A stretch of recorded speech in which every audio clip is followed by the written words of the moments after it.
हमारे होने वाले बच्चे की चिंता हो रही थी और यहाँ उसकी कार की हालत देखकर मेरी जान निकल रही थी। श्रेया की बात पूरी होते ही अनिका ने श्रेया के कंधे पर हाथ रखते हुए कहा, अब मेरी बात ध्यान से सुनो, तुम्हें कुछ दिनों तक आराम करना होगा। अपने दोनों हाथ हवा में उछालते हुए श्रेया ने कहा, अरे भाई मुझे क्या हुआ है, अच्छी भली तो हूँ। हाँ वो आकाश के एक्सीडेंट के बारे में सुना तो कुछ चक्कर सा महसूस करने लगी थी, मगर अब मैं पूरी तरह से ठीक हूँ। चलो अब मुझे आकाश के पास ले चलो, मुझे उससे मिलना है। जैसे ही श्रेया अपने बिस्तर से उतरने की कोशिश करने लगी, अनिका ने उसका हाथ पकड़कर कहा, देखो श्रेया, मैं एक डॉक्टर हूँ, मैं अच्छी तरह से जानती हूँ कि तुम्हें कब डिस्चार्ज देना है और कब नहीं। अभी कुछ दिन तुम्हें यहीं हॉस्पिटल में रहना होगा। अनिका की बात सुनकर श्रेया कुछ हैरान सी हो गई। पहले श्रेया ने अपने आप को देखा और फिर अनिका की ओर देखकर कहा, अरे मगर क्या हुआ है मुझे, अच्छी भली तो हूँ। मैंने कहा ना तुमसे, उस एक्सीडेंट के बारे में अचानक सुनकर मुझे थोड़े चक्कर आए थे, मगर अब मैं बिल्कुल ठीक हूँ, तुम मेरी फिक्र मत करो। ये कहकर फिर से जब श्रेया बिस्तर से उठने की कोशिश करने लगी तो अनिका ने अपनी आवाज ऊंची करते हुए कहा, देखो यहाँ सवाल तुम्हारी हेल्थ का नहीं है, तुम्हारे होने वाले बच्चे की हेल्थ का है। तुम्हें जो शॉक लगा था उसकी वजह से थोड़े से कॉम्प्लिकेशंस खड़े हो सकते थे। अनिका की बात सुनकर श्रेया ने अपने पेट पर हाथ रखते हुए कहा, क्या हुआ मेरे बच्चे को, मुझे बताओ अनिका, कहीं मेरे और आकाश के होने वाले बच्चे को कोई। इससे पहले कि श्रेया अपनी बात आगे बढ़ा पाती, अनिका ने मुस्कुराते हुए श्रेया की ओर देखा और कहा, अरे नहीं नहीं, उसे कुछ नहीं हुआ है।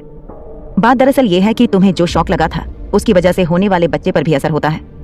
हालांकि उसे कुछ नुकसान नहीं पहुंचा, मगर कुछ दिनों के लिए हमें तुम्हें अंडर ऑब्जर्वेशन रखना होगा, ताकि किसी भी तरह की इमरजेंसी में जल्द से जल्द हम तुम्हारे लिए और तुम्हारे होने वाले बच्चे के लिए तैयार रहें। कुछ दवाइयां हैं और खाने पीने में कुछ सावधानी बरतनी पड़ेगी, मगर तुम फिक्र मत करो, मैंने तुम्हारी नर्स को सारे इंस्ट्रक्शन दे दिए हैं, वो तुम्हारा अच्छी तरह से ख्याल रखेगी और उसके बाद 2-3 दिनों में तुम्हें डिस्चार्ज भी मिल जाएगा। अनिका की बात सुनने के बाद श्रेया मन ही मन कुछ सोचने लगी।